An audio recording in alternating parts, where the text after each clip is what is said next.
It is easy, in a post-Dominion War analysis, to break down Starfleet's failures. It failed to stop the Cardassian threat during the Border Wars, failed to stop the Cardassian threat during the Klingon-Cardassian Wars. Starfleet Command stood back and allowed the Cardassian Union to oppress people, and watched as Cardassia subjugated and strong-armed people into forced labor camps. However, is it really that simple to say they should have done something? Because to stop all of this, to stop the Cardassian Union, would have put the Federation in the business of nation building.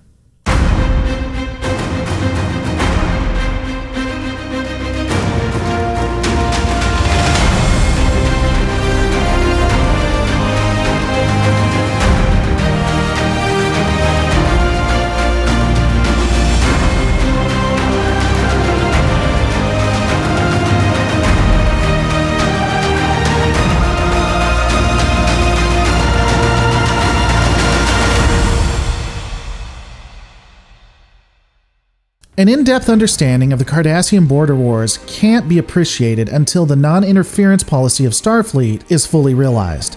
Anyone who has looked into the Prime Directive will agree that the non-interference clause is pretty direct. But what many fail to realize is how hands-off Starfleet would be from a global perspective. With the exception of the mid to late 23rd century, when Starfleet ironically was able to defeat its enemies, the organization largely limited all of its interactions. For instance, the Klingon Empire and Romulan Star Empire are both governments that are known to enslave those who are within their borders. We see this with the Remans for the Romulans and get a sense of what Klingon rule looks like in the original series episode, Errand of Mercy. Well into the 24th century, the Federation was complicit to allow the enslavement of other races as long as it wasn't within its own borders. Hell, even after the Federation Alliance had won the Dominion War, they didn't require the freeing of the Vorta or the Jem'Hadar in the Dominion.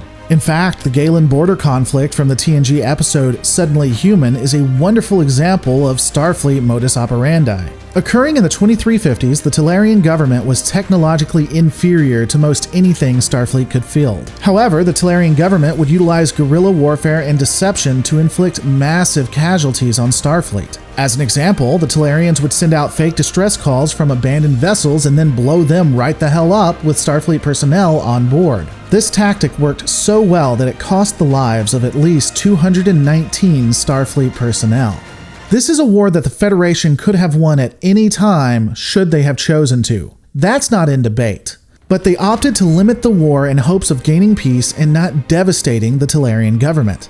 Hell, after the peace agreements, the Talarians were supposed to send all prisoners of war back. However, it was discovered that one of the captains of the Talarian military had kept a 4-year-old child, had kidnapped him and raised him as his own. When the human child had been recovered, the Talarians were about to go to war, and it was decided that the child would be returned to the Talarian captain. Because God knows Stockholm Syndrome isn't an issue, and I know that if I was killed by the military of an enemy government, I wouldn't want my own government to recover my child. I would just want them to, let the other government raise my kid after their military killed me. I mean, that's just what enlightened humans do, am I right? All of this leads and helps explain the Cardassians and the Border Wars, also known as the Federation-Cardassian War. From dialogue we see in both TNG and DS9, it is likely that the Cardassians were probably not always the quote-unquote savages that they are portrayed. At some point before the Border Wars and occupation of Bajor, the Cardassians were likely similar to the Federation, wishing to just coexist. However, for reasons that haven't been revealed as of the upload of this video, the Cardassian economy would crash. This caused devastation among all territories owned by the Cardassians. It was so bad that we know that children starved on the streets and would fight over rats and eggs just to survive.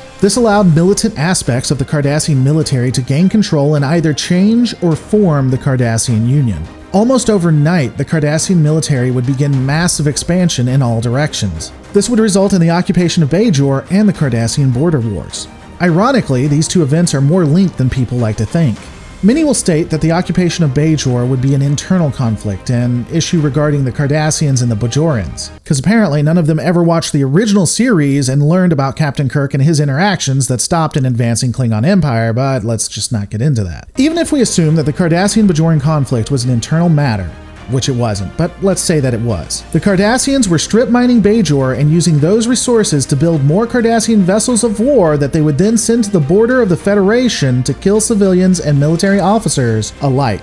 It's telling that Starfleet wouldn't strike at a strategically significant military target to stop the war. Make no mistake, had they liberated Bajor, Cardassia would not have been able to continue the border wars. Additionally, the occupation of Bajor was brutal. As has been noted, Cardassians were strip mining the planet for its resources. Labor camps were thrust upon the Bajoran people, and ultimately, women were forced into sexual service if they wanted to survive. The Bajorans, who were considered some of the most advanced peoples for their time, had been reduced to one of the weakest powers in the Alpha and Beta quadrants. By the time of DS9, they were a backwater planet.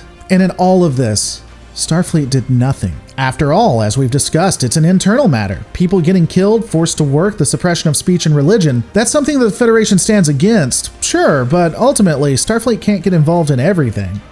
Now let's be fair here. To expect Starfleet to get involved in this has a few consequences. Assuming we don't include the border wars, men and women would be dying for something that isn't technically any of their business. Secondly, once the Cardassians have been pushed out, Starfleet is now in the business of nation building.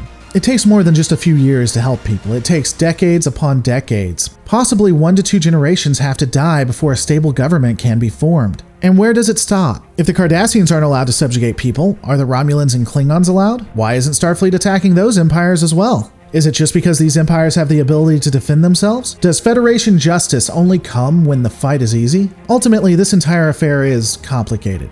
Even more so when we take a look at the Cardassian border wars, which we will right after this.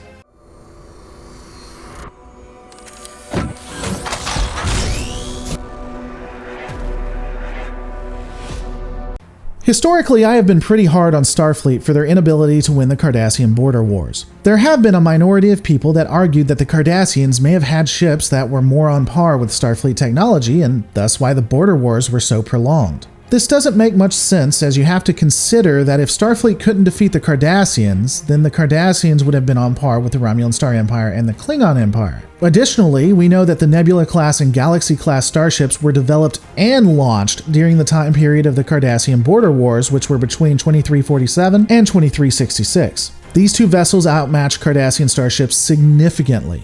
So it is extremely unlikely that the Federation was in a quote-unquote war with the species that matched them. However, there were other issues that the Federation had to deal with. Federation territory was vast by the time of these series of conflicts. The Klingons would still have raids into Federation territories, even after signing the peace agreement apparently. The Romulan Star Empire was still a significant threat to Starfleet. And don't forget the Battle of Wolf 359 occurred in 2366, when the peace agreement was signed, by the by. This would mean that during the border wars, Starfleet had become aware of the Borg and were worried more about them than the Cardassians. No, what is more likely to have occurred would first be the pacifists of the Federation's golden age being able to convince Starfleet Command that a simple stalemate and use of diplomatic pressure was required versus devastating the Cardassian Union. Now let's be clear here. Keeping assets available for other hostilities and not going into a full-blown war economy was worth more than the lives lost in civilian and Starfleet personnel during these wars. And when looking at the specifics of the Federation-Cardassian War, there aren't a lot of specifics. All of the information known generally involves Cardassian aggression with a mild Starfleet response.